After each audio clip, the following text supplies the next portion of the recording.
What's up? Andrew Pawlak here, co-founder, CEO at leadPops.com. So Dartboard, I got a good one today, a fun one. How to start a business. Let's try to get that into like a 2-minute video, right? But I've got some experience doing it. I've done it twice. So, I'll speak to a couple things that I think are key. Some of it's probably just super basic to understand. You've got to have an idea, right? You've got to have something unique, at least. Do some research and discovering how unique that idea is. I mean, nothing probably hasn't really been done before, but try to figure out what is your niche, what is unique about your idea. Search it, Google it, try to find who else is doing anything similar. Who are you competing with? These are all very important. Who could be partners, or not just competitors, but actually maybe resellers or affiliates or relationships that are relevant to what you're doing. How strong are those partnerships? You got to do a good amount of research first. And then it just really depends on, like, what are you trying to build? Is it like a physical widget? Is it made out of plastic and metal? I mean, that's a whole different ball game than what I do, right? What I've had experience with is tech products, Saas, software. And I don't build that stuff either. I'm an idea guy. So what was critical for me was finding a good co-founder, a technical co-founder, someone that could build what's in here. I had to really explain it a lot and be very involved with that process, because you can't expect to write your little idea on a napkin, give it to a tech guy, and have them just go build your thing, right? So got to be really involved with the wireframing and the prototyping and developing the idea and thinking through it. Being able to deliver that, in my case, I'll focus on this specific sector, software or mobile app, that kind of thing, in delivering the requirements to somebody that can actually build it, and identifying like who could step in and create something like this from nothing and code it. And don't overthink it, right? You need what's called an MVP. One of the most life-changing things that I read in 2011 when I was starting leadPops was interesting. It was the timing of it. It changed my life because I was just getting leadPops off the ground, the idea off the ground.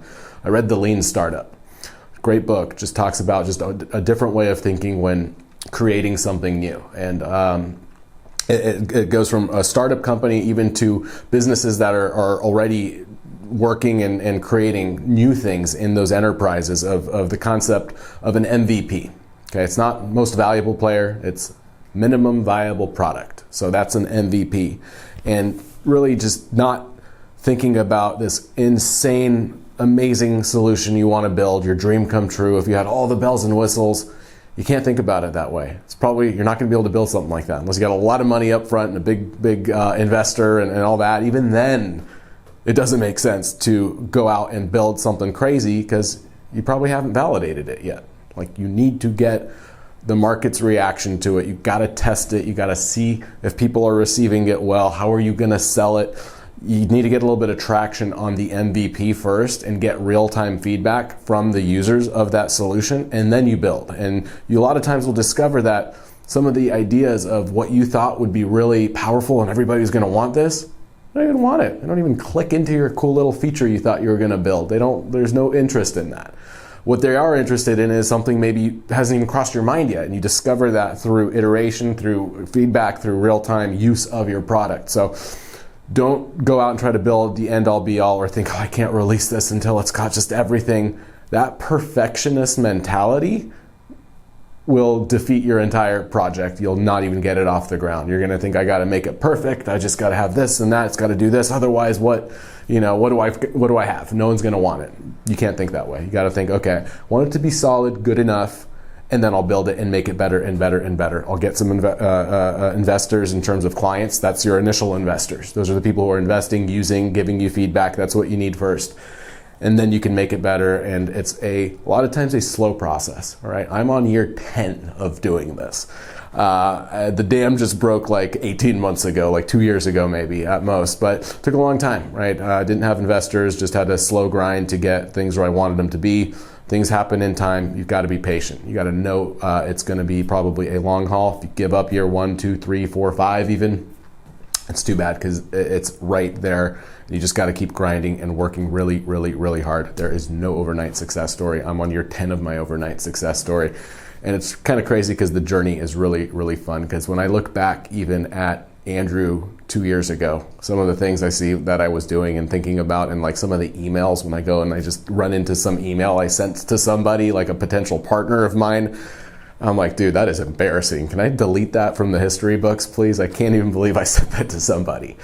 But you just evolve and you get better, and you got to learn a lot. You got to listen to podcasts, you got to read articles, and find people who are doing it at a bigger, better level than you, and you want to emulate and learn from those people. So much information is online. It's amazing, the opportunities that we have, because everything you want to look at is pretty much a Google search away. It's just incredible. If you want to find it, it's out there and you can get it. It starts with the idea. Got to have a great idea.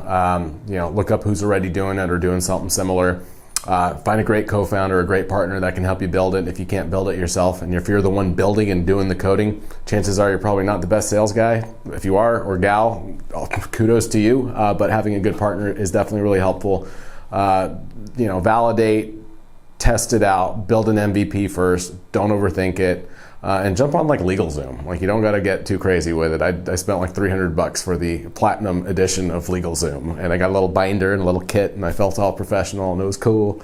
I started an LLC, and a few years later, we turned into an S Corp. It just made more sense for tax purposes. So, surround yourself with smart people, go out and pursue the idea, test it out, and, be willing to take measured risks. You can't be too risk averse, and you can't be scared of failure. Failure is an opportunity to learn, and you'll probably fail a lot of times doing it. Doesn't mean that's it, and you just give up, but just know that that's just part of the game. It's part of the journey. It's going to make you a better person, and it's a lot of fun. So if you're thinking about doing it, I encourage you to follow a couple of these steps. Seek out people smarter than you, smarter than me. Research this stuff online. There's a lot of opportunity out there, especially online with mobile, with web. Like, anything you think of in here could probably be done with a smart enough coder, builder, developer that you could work with. So also look at sites like Upwork. One last thing I'll throw out there. Another game changer for me was realizing that these people that can do what you need to do, from marketing to content creation to coding, they're online. There are sites like Upwork where you can put out a job of what you're looking to do and what you're trying to accomplish and what you're willing to pay or what you can afford. You can find these people. So don't just think like in your little city or town, you got to find somebody local that's going to do this with you. Get used to doing this stuff online, remote. It's all out there. So Upwork has been an awesome resource.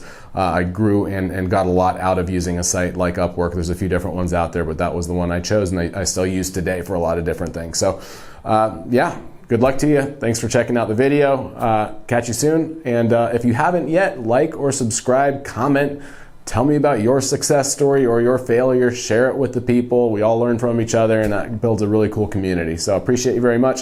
Catch you soon with another video.